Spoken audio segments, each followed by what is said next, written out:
is because the Cathedral of Our Lady of the Assumption is dedicated.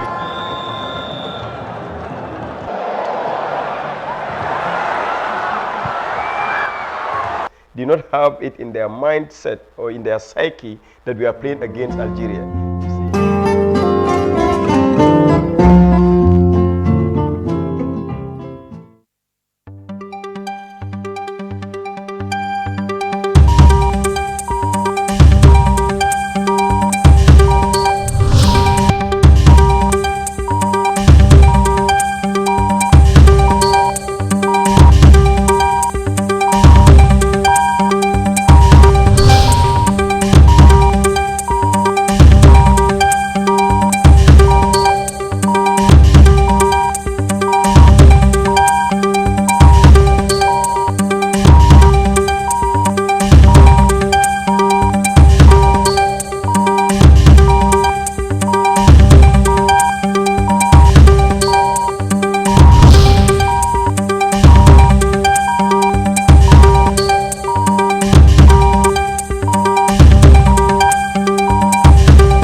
Press Union Secretary General today continues the long list of inhuman treatments in the form of killings, torture, enforced disappearance, and harassment meted on the media fraternity at the ongoing public hearing of the TRRC.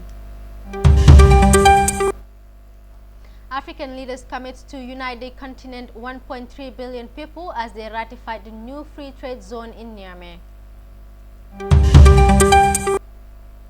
So far, no side have claimed responsibility as the only functioning airport in the Libyan capital have been involved in alleged rocket attack. The International Criminal Court convicted former Congolese military leader Bosco Ntaganda of war crimes.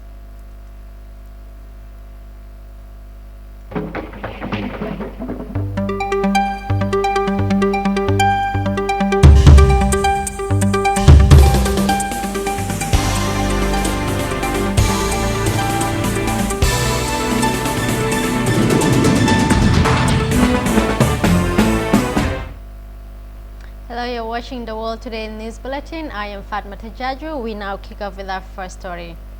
Sekou Jammeh, Secretary General who represented the Union today, continues the long list of inhuman treatments in the form of killings, torture, enforced disappearance, and harassment meted on the media fraternity. In today's hearing at the TRRC, Mr. Jammeh told the Commission that former President Yahya Jammeh has closed some of the print and media in the country in order to oppress the work of the journalists in the Gambia, and because of that fear the journalists has in their profession, most of them left the country for their safety. Sekou Jammeh added that from 1994 to 2016, 140 journalists were arrested and detained under the Jammeh regime. Lamin Cham, the editor-in-chief of Standard newspaper, was the first to appear yesterday before the Commission for having undergone arrest, detention, and torture by security operatives. Mr. Cham told the Commission that he was taken first to the police headquarters in Banjul, then to the NIA office where he was tortured for 5 days by a team led by Tumbul Tamba and Musa Jammeh. Let's take a look at this insert. When nightfall arrived?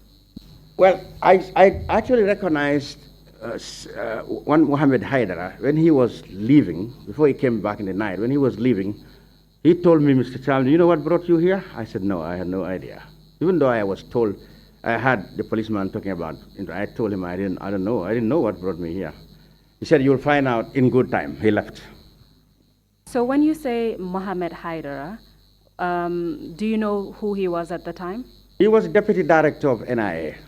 The director then was Hari Sambu. And is it Mohammed or Momodu? Mohammed Haidara. Mohammed, okay. Yeah. That's your record. Mohammed and Mohammadu sometimes, but I think Mohammed Haidara. But from Haidara what you certainly. said, he was the deputy director He of was the the NIA deputy at the director time. of NIA. So after that conversation with him, and he told you, you will soon find out why you're here? He left. He left? Yeah. What happened next? In the middle of the night, about 2 a.m. or something like that, I was sleeping actually, I was woke from sleep. Somebody woke me up and said, yes, come. Where were you sleeping at that point? That reception I told you. And I followed the person. I didn't know the person from Adam. I've never seen the person. And I followed him. Then I was taken behind a building, a main building at the NIA then. And there was some sort of a ring, like some people put some stone boulders around a strip of sand, as you often see all around, when people are constructing something. So I was taken to that ring and placed in the middle of the ring, and suddenly I saw Tumbul Tamba. Tumbul Tamba I recognized from him. He was from the State Guards, and Musa Jammeh, who was called Maliamugu. When you saw them, can you tell us what happened? Well, even before I actually asked anything or found out anything, blows, whips, rain started falling on me. I could not understand, but I saw 8 other people who were obviously drunk. From meters, you could breathe, you could smell alcohol from their breath. I've never met them. I've never known them, and they didn't look like they know me because they were total strangers to me. But Tumbul Tamba and Musa Jammeh, I knew them before. They were the ones leading that torture. You were telling us about the gang of 8 men who were torturing you. Yeah. Can you tell us what exactly they were doing and what they were using to do it? Well, a lot of them had whips, like canes, which are obviously in robbers, because it looks like a robber chain or something. Others were using only their fists. They were stamping me from the back. They strapped my hands behind my back so I could not resist. And others were stamping on my feet, my legs, everywhere. I was bleeding everywhere, profusely bleeding. Every part of my body was bleeding. Chief editor of the Standard newspaper there testifying yesterday at the TRRC. African leaders have over the weekend launched a continental free trade zone that, if successful, would unite the continent 1.3 billion people, create a 3.4 trillion economic bloc, and usher in a new era of development. At an extraordinary summit in Niamey, Niger's capital, African leaders from the African Union used a hammer to launch 4 operational tools ratified by 27 countries to mark the start of the agreement following 4 years of talks. The landmark agreement is set to remove most of tariffs and other commercial obstacles for the bloc. Economists say significant challenges remain, including poor road and rail links, large areas of unrest, excessive border bureaucracy, and petty corruption that have held back growth and integration. The IMF, in a report published 2 months ago, described a free trade zone as a potential economic game changer of the kind that has boosted growth in Europe and North America, but it added a note of caution. We have more in this report. A milestone for Africa with the launch of a continental free trade zone.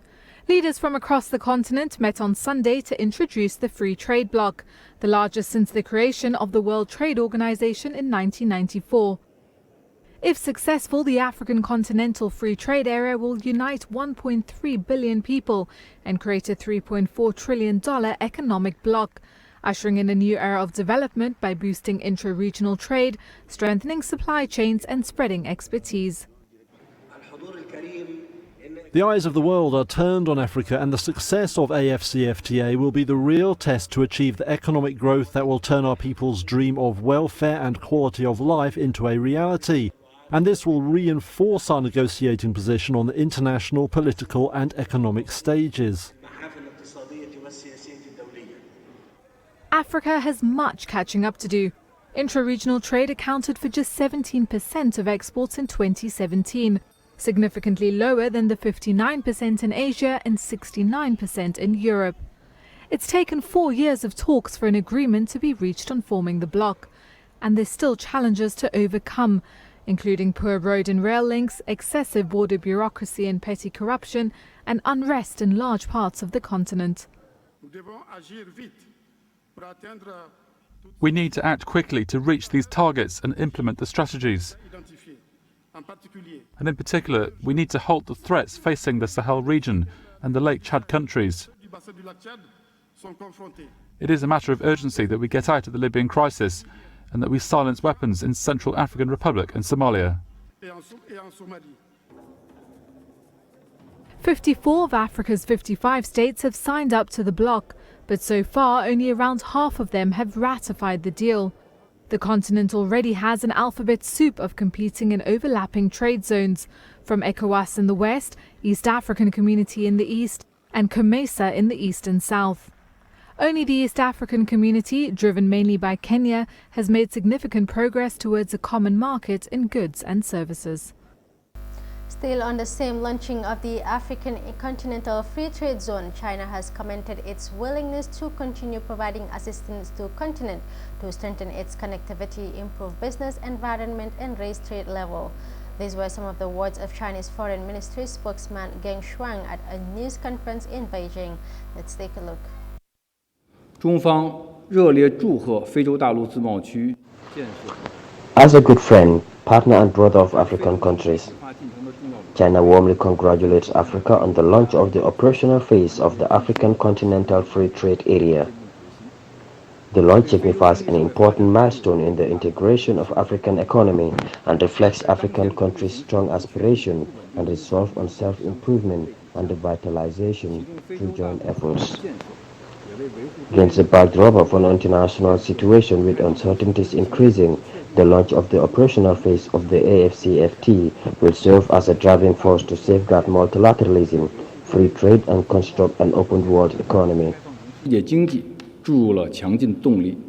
近10年来，中国一直是非洲最大的贸易伙伴，在设施联通、贸易便利、产业促进等方面。 In the past 10 years, China has remained the largest trade partner of Africa and taken active measures for facility connectivity, trade facilitation, and industry promotion to support unity, self-improvement, and free trade area construction of Africa. The launch of the AFCFT will chart a new course for cooperation between China and Africa. China is willing to continue working together with Africa to fully implement results achieved at the Beijing summit of the Forum on China-Africa Cooperation. Beijing is willing to enhance synergy between construction of Belt and Road Initiative by the joint efforts of China and Africa and the construction of free trade area so as to achieve more early harvest. China will also provide more assistance to African countries in terms of strengthening their connectivity, improving business environment, and raising trade levels. 27 African countries ratify free continental trade, with China bidding its support for the move. Air traffic at TRIPLI'S MITIGA airport was temporarily suspended following an alleged rocket attack on the vicinity on Sunday. As you can see, footage filmed yesterday shows an Airbus A320 belonging to Africa Airlines, which has sustained damage to its body and has been temporarily parked. 3 technicians from the said airline Africa were also reportedly injured as a result of the incident at MITIGA, which is said to be the only functioning airport in the Libyan capital. No groups or individuals has so far claimed responsibility for the incident. But the spokesperson for the Libyan National Army Commander General Khalifa Haftar has said since that government buildings in Tripoli which have antennas installed on rooftops are legitimate targets. This came in days after forces loyal to the same Field Marshal Khalifa Haftar admitted carrying out an airstrike on a migrant camp, killing at least 44 people. Well, coming up shortly, ICC convicts Congo and NTAGANDA of war crimes.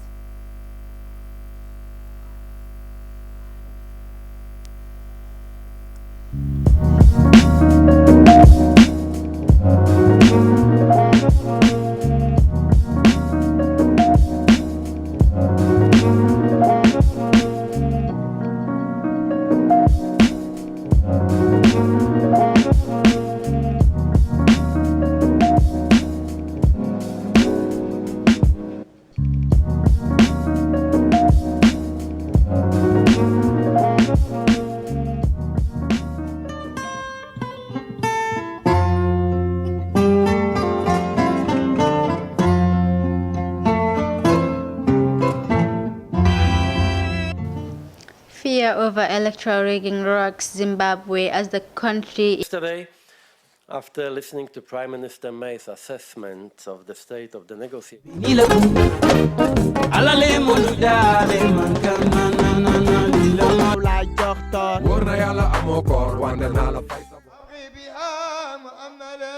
صل على محمود محمد ذي الجود bu fekk yonent bi sallallahu alayhi wa sallam mu ngi taxaw mu toog jonkon.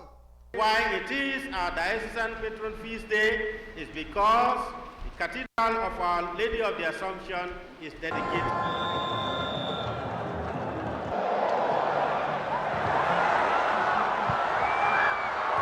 Do not have it in their mindset or in their psyche that we are playing against Algeria.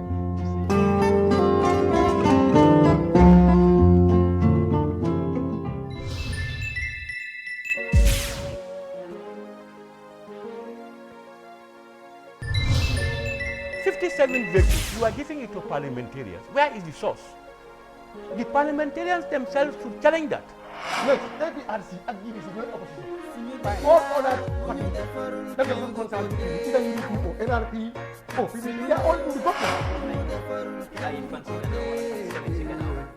So we better want to man dama against ID card mu nekk $450 man mosuma si ànd te du mosuma sa ànd yow xaalis boobu nu mu fa ñëwee loolu nga war a njëkk a laajte because social security institution doo xam le social security warut a ñàkk a xaalis fi profit social security loolu waxtaani banda la loolu dafa war a automatique Barrow lu ma ko ñaan mooy na wàcce 3 years am su demee 5 years dafa am problème leadership bu fi bàyyi dafa bon right now amul direction bu correct réew mi ñëpp seen am nañ disappointé si nguuri Barrow benn nit munta jagal réew da ngaa def li nga war a def bàyyi keneen ñu continuer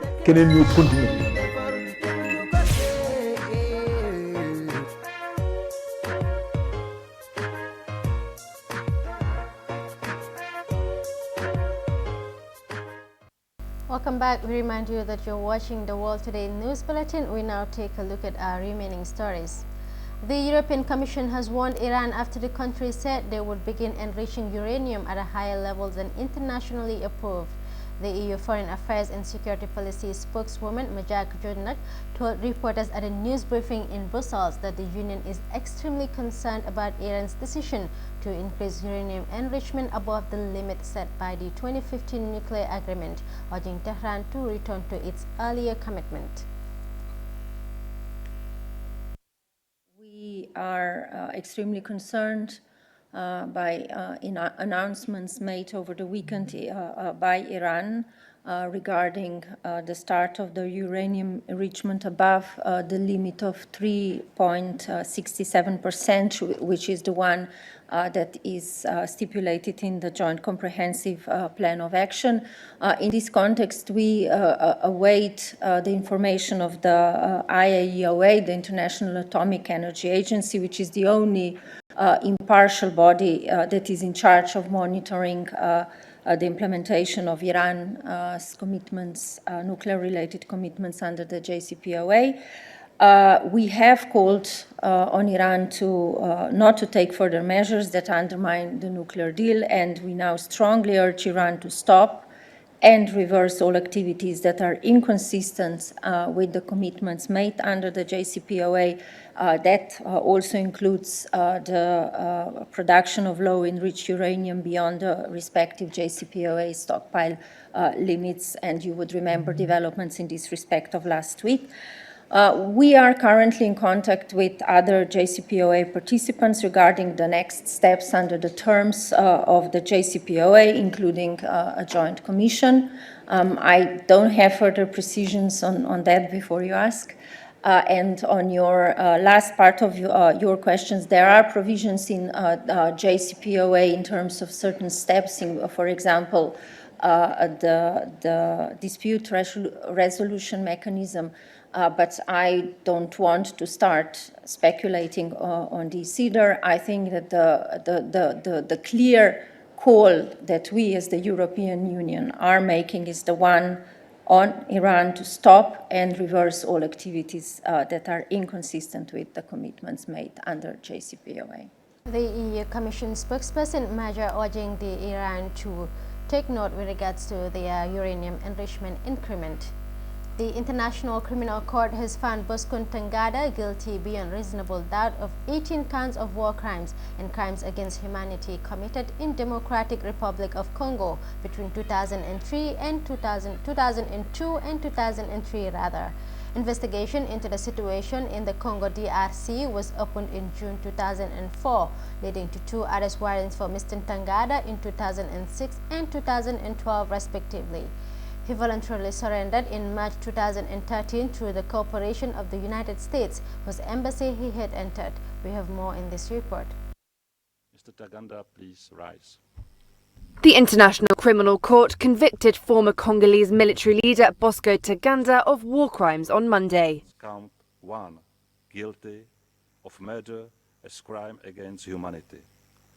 As concerns count 2, guilty of murder as a war crime. He was found guilty of all 18 charges against him, including murder, rape and conscription of child soldiers. The atrocities took place while he was military operations chief at the Union of Congolese Patriots militia in the east of the Democratic Republic of Congo in 2002 to 2003. His sentence will be determined at a later hearing. Ntaganda's conviction is a rare success for prosecutors at the ICC, an international court set up in 2002 to prosecute war crimes and crimes against humanity when its member states are unable or unwilling to do so. Ntaganda's boss, UPC leader Thomas Lubanga, is currently serving a 14-year prison sentence after his conviction at the ICC in 2012. All of Mr. Lubanga's arguments on Former Congolese military chief convicted by the ICC of war crimes committed in the Democratic Republic of Congo.